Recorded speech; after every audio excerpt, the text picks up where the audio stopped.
Очень хороший водоем, очень хороший. Вообще вот для меня самое главное в подготовке. Первым делом, куда мы приезжаем, смотрим на водоем. Потом смотрим на условия проживания, условия питания, залы и все остальное. То есть сейчас у нас основное место подготовки нашей команды, оно находится в Краснодарском крае, это город Тимашевск.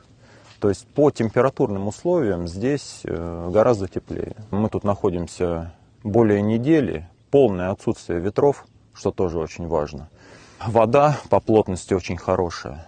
На Абхазских водах мы сейчас готовимся к Кубку России, который пройдет в Краснодаре с 28 по 30 марта. В дальнейшем у нас будут соревнования, это чемпионат России, а также мы готовимся к нашим любимым играм БРИКС вместо Олимпиады, которые пройдут у нас в Казани.